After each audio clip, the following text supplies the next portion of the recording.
Salam sejahtera untuk kita semua, pada Bapak dan Ibu yang menyaksikan, yang akan bergabung di dalam kelas ini. Jadi kelas ini kita akan berfokus mengenai pengenalan depresi, salah satu komponen yang menyebabkan gangguan jiwa terbesar di dunia. Saya Coki Pratama Umar sebagai tutor dari AIR Learning Center. Sebelum kita berlanjut lebih dalam mengenai apa itu depresi dan lain-lainnya, kita akan lihat dulu seberapa dekat kita sebenarnya dengan fenomena-fenomena terkait depresi. Ini adalah beberapa contoh ya. Yang pertama adalah kasus yang sering ya belakangan ini, apalagi di masa pandemi corona, alami depresi, seorang ibu ajak dua anaknya bunuh diri.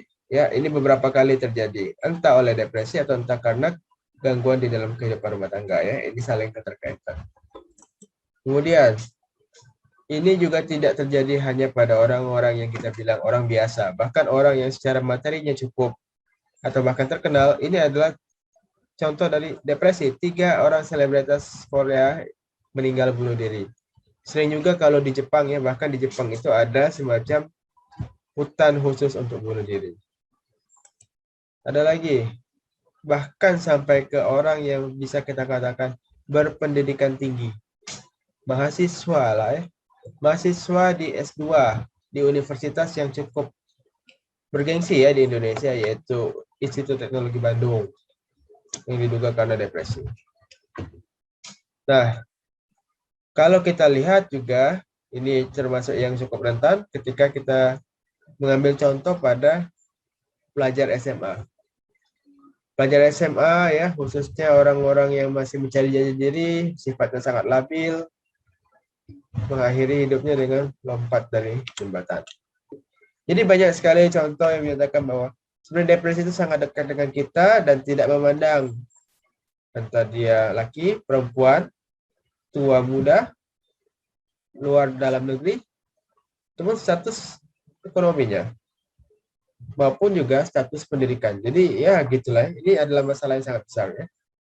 Nah, kita perlu tahu dulu apa itu depresi. Depresi ini kalau kita ambil dari buku ya, ini ada Kaplan dan Sadok, adalah nada perasaan. Jadi ada perasaan yang diserikan oleh perasaan sedih, apatis, pesimis, dan sendirian.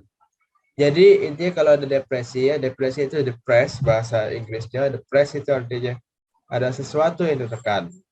Tekanan tersebut akan membuat manusia tidak dapat mengekspresikan dirinya sebagaimana harusnya. Ini ditandai oleh perasaan sedih, apatis ya tadi. Jadi dia itu ada suatu masalah terutama yang menekan dari luar. Kita bagaimana cara mengenal? Kita bisa lihat dulu dari gejala umum ya. Ketika Anda melihat orang-orang yang Anda kenal terutama mengalami perubahan-perubahan seperti yang ada di poin-poin ini, maka curigalah mungkin mereka mengalami depresi. Yang pertama adalah anhedonia. Jadi anhedonia itu dia tidak dapat merasakan kebahagiaan. Dia diberikan hadiah ya begitulah, lagi makan enak juga begitulah, dan lain-lain. Jadi ya dia sudah tidak punya lagi lah ya gairah begitu. Kemudian juga bila dia menjauh ya, menarik diri dari teman dan keluarga. Nah, ini adalah salah satu pertanda yang paling awal sebenarnya dari spektrum depresi berat nanti ya. Kemudian juga tidak ada motivasi, mudah frustrasi ya. Kemudian juga ada dampak ke gejala vegetatif. Maksud gejala vegetatif ini adalah sifat-sifat yang dasar bagi manusia gitu ya. Kita bisa lihat di sini adalah soal makan, soal tidur, serta soal fungsi di seksual atau reproduksinya. Yang bisa bermanifestasi juga menjadi konstipasi ya. Konstipasi itu artinya gangguan dalam buang air besar, mulut kering, sakit kepala ya. Ini karena dia ini kan kalau kita ambil celang ilmu kejiwaan ini erat sekali sama otak dan saraf. Makanya bisa manifestasinya besar sekali. Kalau kita lihat di dunia, diperkirakan ada sekitar 350 juta penduduk. Kalau kita anggap penduduk dunia itu sekitar 6 miliar saat ini, maka sekitar 5% lebih ya yang mengalami depresi. Makanya kita lihat dari World Mental Health Survey juga hampir sama datanya. Sekitar 1 dari 20 orang mengalami episode depresi pada tahun sebelumnya. Ya, misalnya ini tahun 2021, dalam 1 tahun belakangan, kemungkinan 1 dari 20 orang kita temui pernah mengalami episode depresi. Ya, saya juga punya beberapa kenalan yang punya status depresi ini, cuma memang kan tidak semuanya yang jadi depresi berat. Bisa dalam kondisi ringan. Bagaimana faktor-faktor risiko yang menyebabkan kasus depresi? Yang pertama adalah perempuan ya. Jadi perempuan ini kan sering kita kaitkan mereka ini sering membawa perasaan. Kemampuan logiknya itu ya tidak seperti laki-laki ya. Jadi mereka lebih menggabungkan soal perasaan bukan cuma soal logik. Makanya mereka lebih mudah mengalami depresi. Kemudian juga usia tua, apalagi ditambah dia menjalani penyakit-penyakit tertentu atau bahkan tidak dapat beraktivitas dengan baik ya. Misalnya ada demensia, ada trauma, ada stroke ya dan lain-lain. Kemudian juga orang-orang yang kondisi ekonominya kurang baik ya, kurang baik, orang yang kurang beruntung ya. Contohnya kemiskinan. Punya kondisi sosial, pertama tingkat pendidikan yang rendah. Karena tingkat pendidikan itu yang lebih tinggi umumnya dikaitkan dengan sistem pertahanan tubuh ya, jadi kita bilang mekanisme pertahanan mental yang lebih baik. Makanya orang-orang yang pendidikan tinggi umumnya bisa lebih tahan terhadap tekanan seperti ini. Selain juga karena yang memiliki pendidikan tinggi kan umumnya juga memiliki tingkat ekonomi yang bisa kita katakan memadai lah ya gitu. Kemudian secara faktor genetik. Nah, ini cukup menarik bahwa ada data yang menyatakan jika ada keluarga yang mengalami depresi, sekitar 2-3 kali lipat akan meningkat ke keturunan di bawahnya. Kemudian juga ada data-data seperti paparan terhadap kekerasan, mengalami perpisahan, atau mengidap penyakit kronis ya. Nah, apakah mungkin sebenarnya untuk mendeteksi depresi yang seperti saya sebutkan tadi itu? Sebenarnya kita perlu tahu bahwa depresi antara pria dan wanita menunjukkan gejala yang berbeda.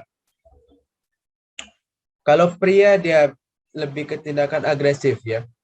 Jadi misalnya orang yang habis di PHK ya, kemudian dia agresif. Agresifnya ke siapa? Ke pihak yang lebih lemah. Siapakah pihak yang lebih lemah? Tidak punya istri ke istrinya atau ke anaknya. Makanya juga dia akan tanda-tandanya seperti mudah marah dan mudah tersinggung. Serta juga mencoba untuk meluapkan apa yang tidak bisa dia sampaikan ke dalam aktivitas yang tidak produktif, yaitu mengonsumsi obat-obatan terlarang dan alkohol. Dan umumnya karena pria ini sifatnya lebih keras, mereka umumnya tidak mencari bantuan. Berbeda dengan perempuan. Kalau perempuan itu lebih ke arah yang seperti di awal di pengertian tadi. Dia menunjukkan gejala yang perasaan bersedih, bersalah, dan tidak berguna. Nah, jadi kalau yang pria itu malah malah mencoba meluapkan ke bawah. Tapi kalau yang perempuan memang jadi down. Ada satu tipe depresi yang kita sebut mass depression. Jadi mass depression ini artinya depresi yang tertutup oleh topeng. Kalau Anda tutup dengan topeng, maka Anda akan lebih sulit untuk menyatakan orang ini mengalami depresi atau tidak. Kita bisa saja temukan gejala seperti yang gejala somatik. Gejala somatik itu gejala fisik ya. Gejala somatik seperti sakit kepala, sakit punggung, sakit perut, cuma sakit. Nah, itu bisa menandakan suatu depresi. Walaupun orangnya tidak menunjukkan gejala seperti orang yang depresi. Kalau yang gejala perilaku, dia mencoba mencari aktivitas tujuannya. Aktivitasnya belum tentu yang produktif. Contohnya di sini, menjadi pengguna judi, kemudian juga alkohol, maupun kecanduan obat, serta perilaku seksual yang agresif. Bagaimana cara mengobati? Kita paling utama kalau di dalam ilmu tentang kejiwaan ini, kita gunakan terutama mengenai non-farmakologis ya. Di non-farmakologis artinya tidak pakai obat. Tidak pakai obat, kita coba pendekatan-pendekatan yang lebih bersifat ke pembentukan perilaku gitu ya. Pertama, aktivitas fisik dan diet yang sehat. Jadi kalau orang mengalami aktivitas fisik, misalnya orang sering berolahraga ya, dia akan menghasilkan hormon tertentu ya. Hormon ini sifatnya menghasilkan kebahagiaan bagi diri. Nah, itu contohnya. Jadi bisa menurunkan hormon yang menyebabkan depresi ini. Kemudian, kurangi stres. Nah, ini sebenarnya berat ya. Kurangi stres dengan pengaturan jam kerja ya. Sulit ya sebenarnya ya kalau suatu kerja kantoran ya 5 hari 8 jam atau 6 hari 7 jam memang ini cukup sulit untuk dilaksanakan. Tapi ada baiknya di sela-sela itu memang kita harus mencari cara agar bisa sedikit relaksasi.